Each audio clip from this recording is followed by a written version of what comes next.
উনুন, test of Bengal, সহজে রান্না শেখার ঠিকানা। আপনাদের সাথে আমি পায়েল সরকার। শুরু করছি আজকের রান্না। আজ আপনাদের আমি রান্না করে দেখাচ্ছি আলু দিয়ে খাসির মাংসের পাতলা ঝোল। রান্নার জন্য এখানে আমি 2 কেজি মটন ভালো করে পরিষ্কার করে ধুয়ে জল ঝরিয়ে নিয়েছি এবং তারপর মটনের সাথে 4টে পেঁয়াজ বাটা, 150 গ্রাম রসুনের খোসা ছাড়িয়ে সেই রসুন বাটা, 1 কাপ সর্ষের তেল, 1 টেবিল চামচ হলুদ আর অল্প একটু লবণ দিয়ে মাখিয়ে রেখেছি প্রায় 1 ঘন্টা। মাংসের ঝোলে আলু না থাকলে খাওয়াটা যেন ঠিক জমে না, তাই কয়েক টুকরো আলু আমি অল্প একটু লবণ দিয়ে প্রথমেই ভেজে রাখলাম আর তারপর কড়াইতে ফোড়ন দিয়ে দিয়েছি তেজপাতা, গোটা জিরে আর শুকনো লঙ্কা। এবারে আমি পেঁয়াজ কুচি আর টমেটো কুচি দিয়ে মাখিয়ে রাখা মাংসটা দিয়ে দিলাম। এবারে আমি দিয়ে দিচ্ছি হাফ টেবিল চামচ মতন ধনে গুঁড়ো আর তার সাথে দিয়ে দেব বাটা মশলা। এই বাটা মশলার মধ্যে রয়েছে 2 টেবিল চামচ গোটা জিরে আর রয়েছে 50 গ্রাম আদা, তার সাথে 10টা গোটা শুকনো লঙ্কা, 10টা কাঁচা লঙ্কা।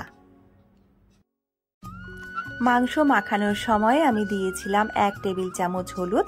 এখন আমি রান্নার সময় আরও 2 টেবিল চামচ হলুদ এখানে দিয়ে দেব। দিয়ে দিয়েছি 1.5 টেবিল চামচ মতন কাশ্মীরি লঙ্কার গুঁড়ো। মাংস মাখানোর সময় লবণও দেওয়া হয়েছিল, তাই পরবর্তীতে লবণ দেওয়ার সময়ও কিন্তু খেয়াল রাখতে হবে।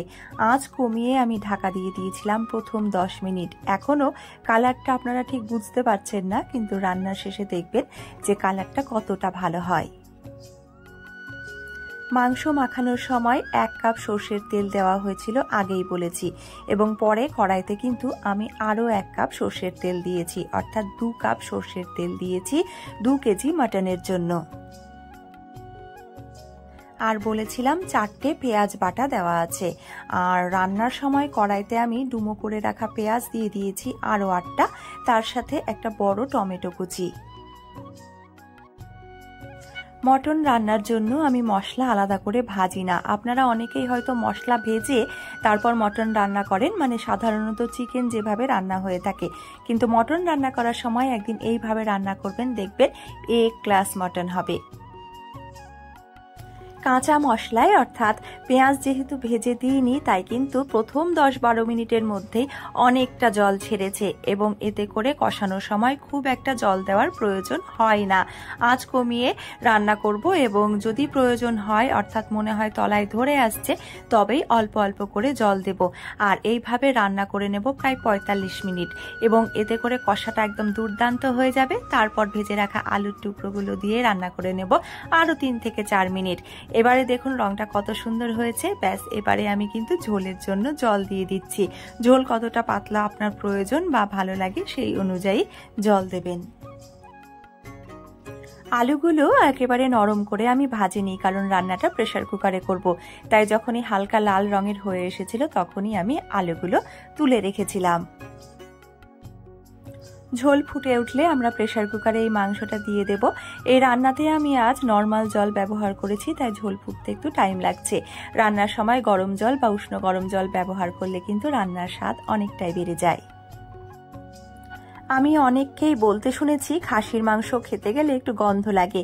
এই পদ্ধতিতে রান্না করলে কিন্তু একটুও গন্ধ লাগবে না। আবার রান্নার সময় দেখেছি মটনের ফ্যাট বা চর্বি আপনারা আগে দেন না, কারণ আপনাদের মনে হয় যে চর্বি গলে যাবে। একদম না, চর্বি আস্তই থাকে, বরঞ্চ পরে করে দিলেই চর্বি থেকে একটা গন্ধ থাকতে পারে। আমি প্রেসার কুকারে মাঝারি আঁচে 2টো হুইসেল দিয়ে দিয়েছি, কারণ আমার খাসির মাংস নরম তুলতুলে খেতে খুব ভালো লাগে। 6 থেকে 7 মিনিট পর প্রেসার কুকারের ঢাকনা আমি খুলেছি, অর্থাৎ প্রেসার কুকারের ঢাকনা কিন্তু জোর করে খুলবেন না, যখন স্বাভাবিকভাবে ঢাকনা খুলবে তখনই ঢাকনাটা খুলতে হবে। দিয়ে দিচ্ছি গরম মশলার গুঁড়ো। এই গরম মশলাটা আমার বাড়িতে বানানো শাহি গরম মশলার লিংক আপনারা ডেসক্রিপশন বক্সে পেয়ে যাবেন। আর রান্নার সময় আপনারা অনেকটা তেল দিলেও শেষে মনে হয় সব তেল উবে গেছে, এই টেকনিক করে নিন, তাহলে দেখবেন তেল তেলে ভাব বজায় থাকবে। অর্থাৎ উপর থেকে, ঝোলের উপর থেকে তেলগুলো তুলে নিন। তারপর একটা বাটিতে যখন আপনি মাংস দেবেন, সেই মাংসের উপরে ছড়িয়ে দেবেন এইভাবে অল্প একটু তেল। ব্যাস, তাহলে রেডি আমাদের ছুটির দিনের নরম তুলতুলে আর তেল তেলে খাসির মাংসের ঝোল। রান্নাটা কতটা লোভনীয় হয়েছে আপনারা দেখে বুঝতেই পারছেন। এইভাবে রান্না করলে যে কেউ খেয়ে বলবে, বাহ কি স্বাদ। ভিডিওটা আপনাদের কেমন লাগলো জানাতে কিন্তু একদম ভুলবেন না।